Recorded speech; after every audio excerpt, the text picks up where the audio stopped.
ശക്തമായ മഴയിൽ എടപ്പാൾ മേഖലയിൽ വ്യാപക നാശനഷ്ടം. പല സ്ഥലങ്ങളിലും വെള്ളം കയറി. പലയിടത്തും കുത്തൊഴുക്ക് മൂലം വെള്ളം കയറിയ വീടുകൾക്ക് സമീപത്തേക്ക് എത്താൻ കഴിയാത്ത അവസ്ഥയാണ്. വെള്ളം കയറിയ വീടുകളിൽ നിന്നും ജനങ്ങളെ ജനപ്രതിനിധികളുടെയും ഉദ്യോഗസ്ഥരുടെയും നേതൃത്വത്തിൽ സുരക്ഷിത സ്ഥലങ്ങളിലേക്ക് മാറ്റി. കഴിഞ്ഞ ദിവസമുണ്ടായ ശക്തമായ മഴ എടപ്പാൾ മേഖലയിലും വ്യാപക നാശനഷ്ടമാണ് വരുത്തിയത്. മാണൂർ, കണ്ടനകം, പാറ, കല്യാണിക്കാവ്, വട്ടംകുളം പഞ്ചായത്തിന്റെ വിവിധ മേഖലകൾ, എടപ്പാൾ പഞ്ചായത്തിന്റെ വിവിധ മേഖലകൾ, കാലടി ഗ്രാമപഞ്ചായത്തിന്റെ പല പ്രദേശങ്ങളും വെള്ളക്കെട്ടിലായി. പട്ടാമ്പി എടപ്പാൾ റോഡിൽ നീലിയാടും കണ്ടനകത്തും റോഡിലേക്ക് വെള്ളം കയറി. മാങ്ങാട്ടൂർ മദ്രസ പരിസരത്തും വെള്ളക്കെട്ട് രൂക്ഷമായി. പല സ്ഥലത്തും കുത്തൊഴുക്ക് മൂലം വെള്ളം കയറിയ വീടുകൾക്ക് സമീപത്തേക്ക് എത്താൻ കഴിയാത്ത അവസ്ഥയാണ്. വെള്ളം കയറിയ വീടുകളിൽ നിന്നും ജനങ്ങളെ ജനപ്രതിനിധികളുടെയും ഉദ്യോഗസ്ഥരുടെയും നേതൃത്വത്തിൽ ഏറെ പണിപ്പെട്ടാണ് സുരക്ഷിത സ്ഥലങ്ങളിലേക്ക് മാറ്റിയത്.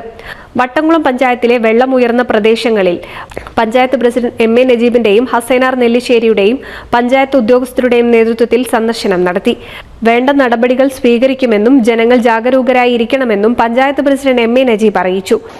ഞങ്ങളിപ്പോ വിവിധ സ്ഥലങ്ങളിലൊക്കെ സന്ദർശനം നടത്തിയപ്പോൾ ഉള്ളത് പോട്ടൂര് പുല്ലൂണി പ്രദേശത്താണ്. ഇവിടെ വെള്ളം വളരെയധികം വീടുകളിലേക്ക് കയറി. കുറച്ച് ശമനം ഉണ്ടായിരുന്നു. വീണ്ടും മഴ ശക്തമായി തുടങ്ങുകയാണ്. ഞങ്ങൾ എല്ലാ വീടുകളും സന്ദർശിച്ച് അവർക്ക് ആവശ്യമായിട്ടുള്ള സുരക്ഷാ കാര്യങ്ങളൊക്കെ നിർദ്ദേശം കൊടുത്തിട്ടുണ്ട്. എത്രയും പെട്ടെന്നൊരു ക്യാമ്പ് തുടങ്ങിയിട്ട് അതിലേക്ക് ആളുകളെ ഇനിയും മഴ ശക്തമായി മുന്നോട്ട് പോവുകയാണെങ്കിൽ ക്യാമ്പിലേക്ക് മാറ്റി പാർപ്പിക്കാനുള്ള എല്ലാ സജ്ജീകരണങ്ങളും ചെയ്തുകൊണ്ടിരിക്കുകയാണ്. അപ്പോൾ ആളുകളോട് പറയാനുള്ള കൃത്യമായ ജാഗ്രത പാലിക്കണം. കുട്ടികളെ വളരെ കൃത്യമായി സൂക്ഷിക്കണം. വെള്ളം കുടിക്കുമ്പോൾ ഇപ്പോൾ മഞ്ഞപ്പിത്തം പടർന്ന് പന്തലിച്ചുകൊണ്ടിരിക്കുകയാണ്. വെള്ളം കുടിക്കുമ്പോൾ കൃത്യമായി വട്ടംകുളം ഗ്രാമപഞ്ചായത്ത് വാർഡ് 18 മൂതൂർ പാറ പ്രദേശത്ത് വെള്ളം കയറിയപ്പോൾ വീടുകളിൽ നിന്ന് പ്രായമായവരെ തോണിയിൽ കയറ്റിയാണ് കരയിലെത്തിച്ചത്. Ward member Dileep Eruvapra, health inspector Rajesh പ്രശാന്തിയിൽ, RRT അംഗങ്ങളായ VP Santhosh, KH Mithun, EV Manoj, EV Vijeesh എന്നിവരുടെ നേതൃത്വത്തിലാണ് രക്ഷാപ്രവർത്തനങ്ങൾ നടത്തിയത്. NCV news Edappal.